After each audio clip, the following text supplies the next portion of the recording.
Assalamualaikum warahmatullahi wabarakatuh. Perkenalkan, nama saya Yasinta Tria Monika dengan NIM 50187. Saya di sini akan menjelaskan pengalaman saya dalam mengikuti kuliah online selama 3 bulan pada mata kuliah kewarganegaraan. Materinya mencakup warga negara dan bela negara, lalu demokrasi di Indonesia, yang ketiga lembaga penegak hukum, dan terakhir mengenai geopolitik dan wawasan Nusantara. Warga negara adalah penduduk dari suatu negara atau bangsa berdasarkan tempat lahir dan sebagainya. Sebagai warga negara yang baik, kita wajib melakukan bela negara. Bela negara adalah konsep yang disusun oleh perangkat perundangan dan petinggi suatu negara tentang patriotisme seseorang, yaitu maksudnya adalah cinta tanah air terhadap negaranya. Bela negara dapat dilakukan baik secara fisik maupun non-fisik. Unsur dari bela negara diantaranya yaitu yang pertama cinta tanah air, yang kedua kesadaran akan berbangsa dan negara, yang ketiga yakin akan Pancasila sebagai ideologi negara, dan yang keempat yaitu rela berkorban atas bangsa dan negara. Dari bela negara maka kita dapat menerapkan bahwa kita wajib menaati peraturan yang berlaku. Dengan menaati peraturan yang ada, maka hukum di negara kita akan disegani oleh negara lain. Sebagai mahasiswa, kita harus rajin belajar untuk meningkatkan kualitas pendidikan di Indonesia. Kita dapat mencontoh para pahlawan yang menjadikan pendidikan sebagai ajang bela negaranya. Sebagai warga negara yang baik juga, kita harus melakukan demokrasi. Misalnya dari hal yang paling kecil, yang paling dekat dengan kita.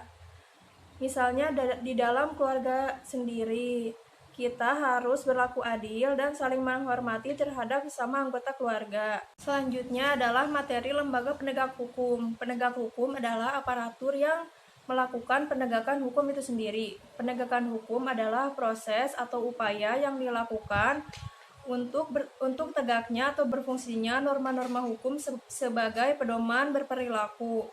Untuk memastikan tegaknya hukum itu, apabila diperlukan, aparatur diperkenankan untuk melakukan daya paksa.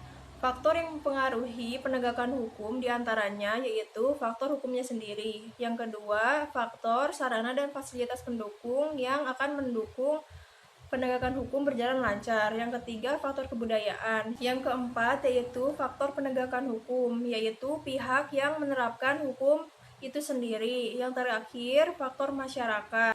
Lembaga penegak hukum yang ada di Indonesia diantaranya kejaksaan, advokat, kepolisian, kehakiman, dan lapas. Dengan mempelajari penegakan hukum, maka akan membuat kita semakin menaati norma-norma hukum yang ada. Contoh kecil yang dapat kita taati yaitu aturan yang berada di lingkungan sekitar. Misalnya menaati peraturan lalu lintas, lalu menjaga keamanan lingkungan, serta tidak membuang sampah sembarangan agar lingkungan tidak tercemar. Materi selanjutnya adalah geopolitik dan wawasan Nusantara. Geopolitik adalah sebuah kebijakan politik suatu negara yang memanfaatkan geografi demi terjaminnya kelangsungan hidup bangsa. Lalu wawasan Nusantara sebagai geopolitik Indonesia adalah cara pandang atau sikap mengenai diri dan lingkungan yang beragam, yang mengutamakan persatuan dan kesatuan bangsa serta kesatuan wilayah.